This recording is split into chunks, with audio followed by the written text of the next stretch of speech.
Welcome to the S.O.A.P video series from Oak Tree Community Church. We are finishing the book of 2 Chronicles today. We've spent 10 weeks now. Wow. And hate to say it, it feels longer.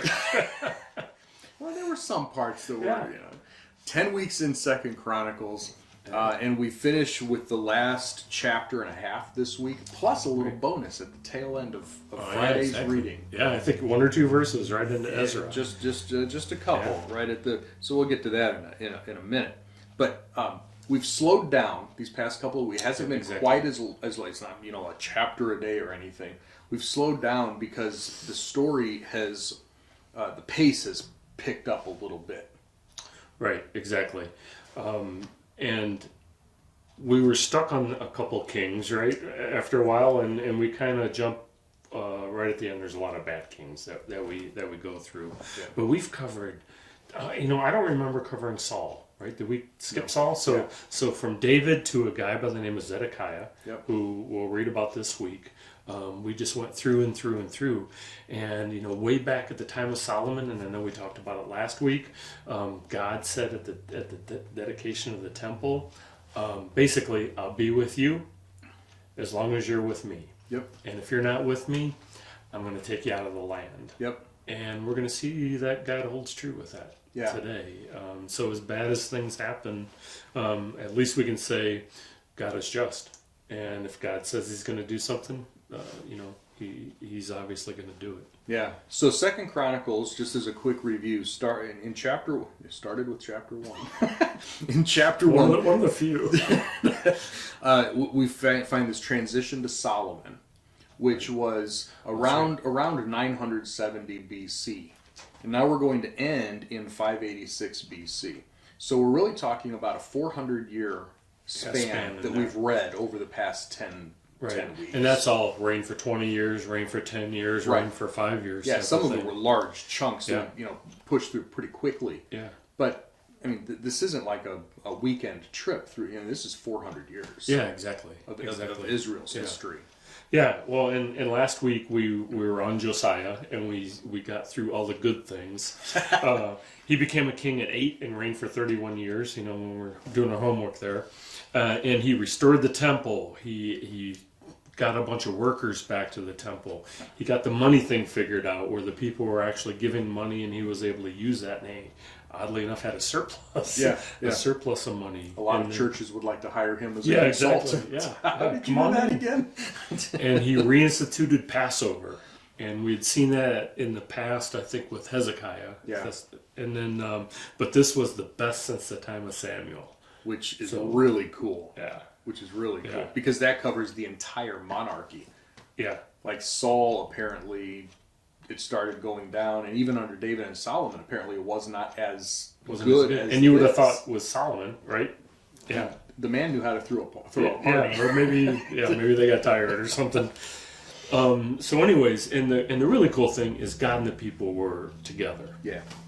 All right, so we think, okay, he's got a great reign, everything's great. What we read this week is that there's a king of Egypt that comes up, and he's going to battle either it was a Babylon or Assyria, right? And you're saying Assyria, right? That he's going to battle, and he wants to pass through Israel because he's in a hurry. Yeah. To get through there, and of course, if you bring an army through your country.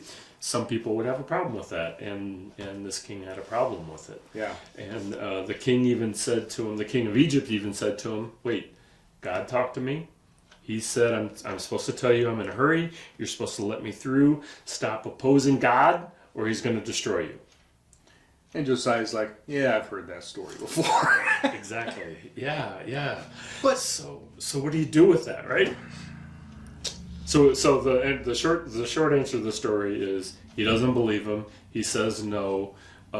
Egypt gets in a fight with Israel or Judah still at this point in time. Yep. The king is seriously injured and ends up dying from those injuries. Dies. Right. Imagine that. He gets taken out just like he said. Yep. So does that make him a bad king?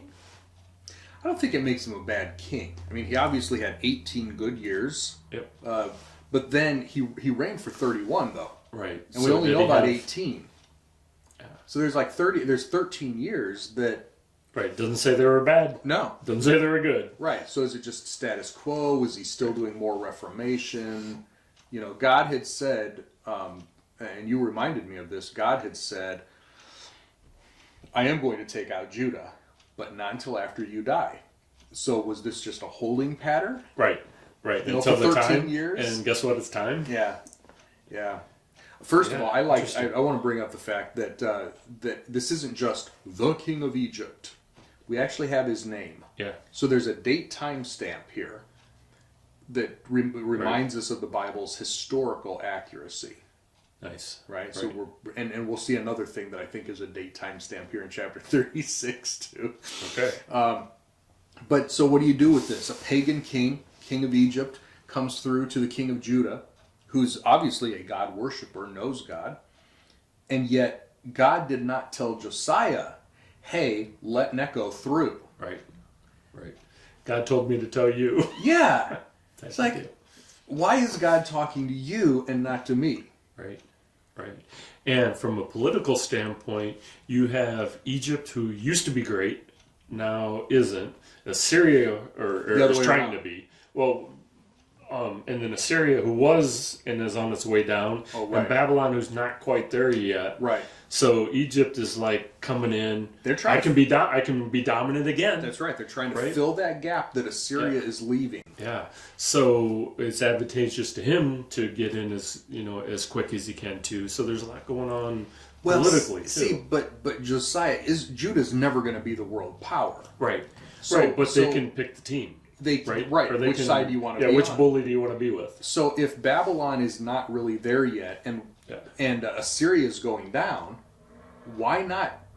When Yeah. Necho comes through and says, "Hey, let me pass through. I'm going to So go there beat you go. up on Babylon." You're like, Yeah. Well, it's which bully? Do you want the Have bully at that's it. with you every day, or the one that comes once a week? either deal. in their case, either one of them, because Judah's so small, right? Right. Right. Well, so it's a really weird paradox here, where the unbeliever becomes a believer and the believer becomes an unbeliever for this circumstance, not for salvation, but just for this instance. It's like the Twilight Zone. Everything's everything's upside down backwards. and backward, Right. Yeah. and Josiah dies because of it. Right. Right. So he dies. There seems to be a little bit of a void, and his son takes over.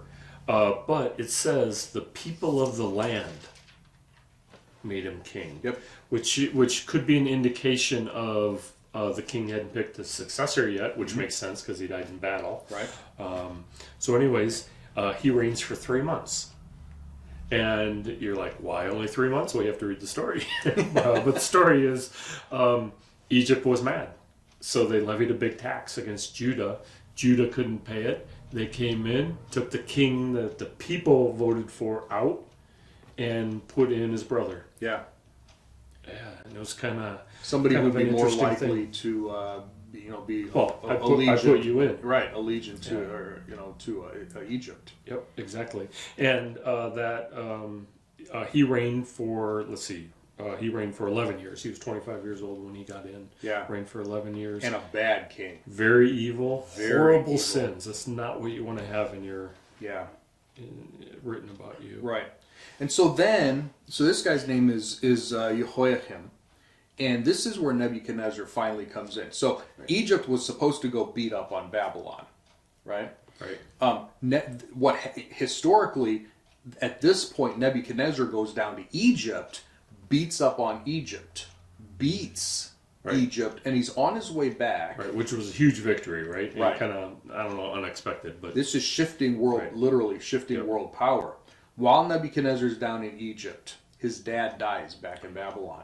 yeah. So you go down as a prince and you come back as a king. Yeah. So he has to. He's on his way back to Babylon to take over the throne. Right? Yeah. And it was in Jehoiakim, if I remember right, it's in Jehoiakim's third year, Nebuchadnezzar's then first year, and that's where we pick up Daniel chapter 1. Right. So Nebuchadnezzar comes in, takes some people with him. Yep. Not a big group. Doesn't wipe them out almost like you always would you say it's almost like a side meal, right? Yeah, snack. He Yeah, just he just stops comes in by and for a takes- snack on his way back home. Yep. It's a rest Take stop. some stuff. Yeah, we're busy. We have to go, but we'll take this. Thank you for thank you for your support. Right. Yeah. Right, and then takes back to Babylon. And then we find that it happens 2 more times. Yeah. Right. But then at the very end, Chronicles says it very nicely. God's mad. God's done. Nobody can take away his anger, and he takes it out. Yeah. And we find that all the people were either put to the sword, killed, or taken to Babylon. Yep. And now, did some people sneak away? Probably. Oh yeah, absolutely. But for the most part, you were either killed or taken captive and went to Babylon. Yeah. All the valuables were taken. Yep. The temple was completely destroyed, Flat. meaning flat. Yeah, and that's a hard thing to imagine. And also, the walls around Jerusalem were also knocked down, and it stayed that way for 70 years. Yeah. And I think the cool thing is we're on the back side of it, talking about Zechariah and coming back. And it's kind of cool. Yeah. But it says 70 years, and it's talking about a sabbatical years in there. So what's going on with that? Well, God had told Israel, when you go into the land, you not only rest every 7th day, the Sabbath, but you also allow the land to rest every 7th year. Right. And then you also allow the land to rest every 7th year. So 50th year. Right? So you've got the weekly Sabbath, you got the yearly Sabbath. So they were supposed to farm the land for 6 years, and God said, I will make the 6th year produce so much that you don't have to farm at all. Let the land rest, and then you start over again. Right? Okay.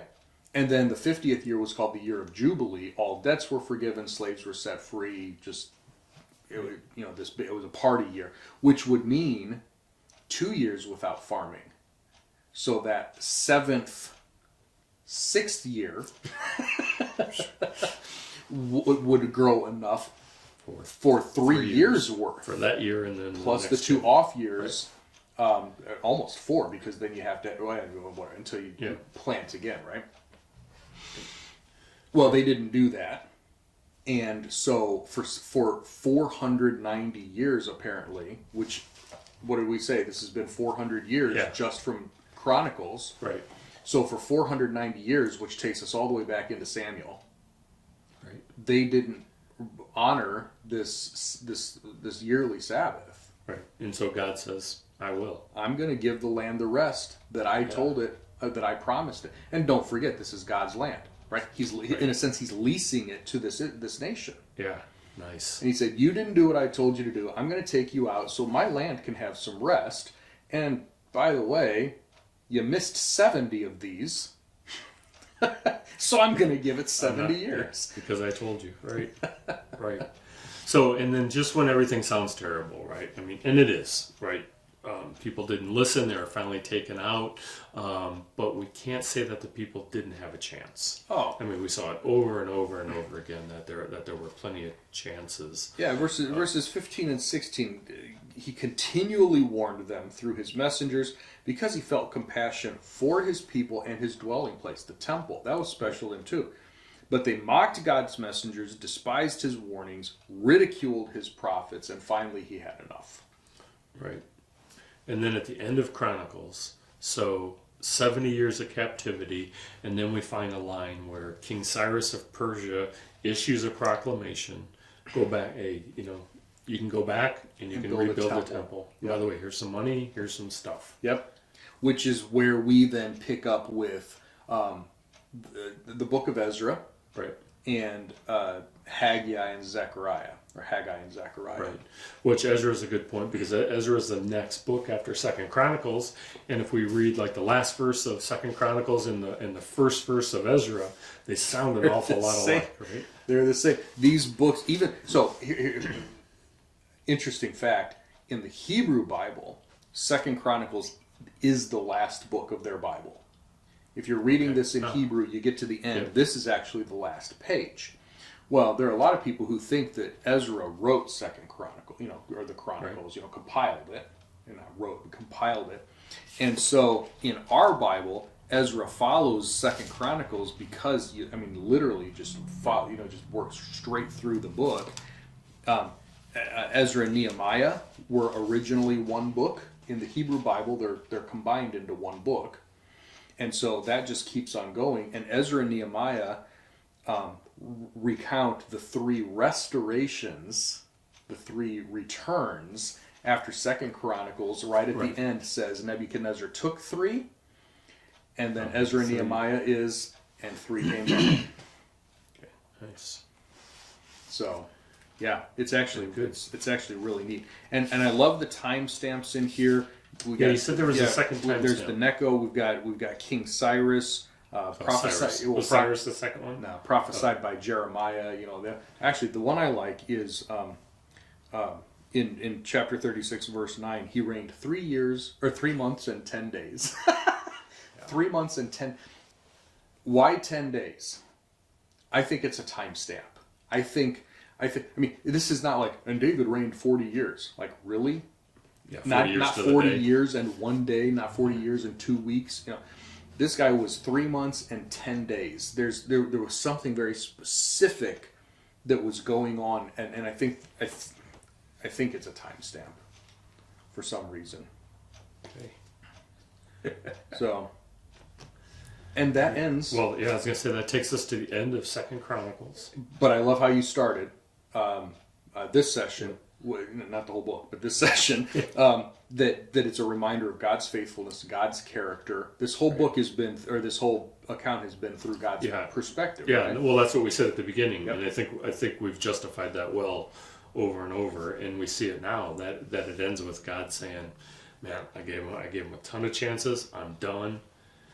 Here's what's going to happen, and then here's now that I knocked you down, I'm going to pick you back up, and we're going to try it again." Well, it really but it really connects back to Deuteronomy 28 and 30.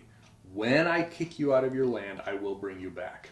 Yeah. Not if I kick you out, because I know I'm going to do it. You're going to push me. But it's big, I'm going to do it, but I will also bring you back. And Chronicles and then Ezra and Nehemiah are the account of this is what they did. I told you were going to, but I'm still faithful. Nice. Yeah. Well, how about we end here? Sounds good. All right. Well, thanks for being a part of this. We hope that you enjoy it. We hope that you find it helpful. And share your thoughts. If there's little stuff that you see, 3 months and 10 days, if that you just can't get past that and you can find an answer, that would be really great for us. Next week, we're going to be going into the book of Galatians. So just a few weeks. It's really short, but there's a ton of stuff in there. So you want to make sure that you don't miss that. All right. So see you next week. Bye.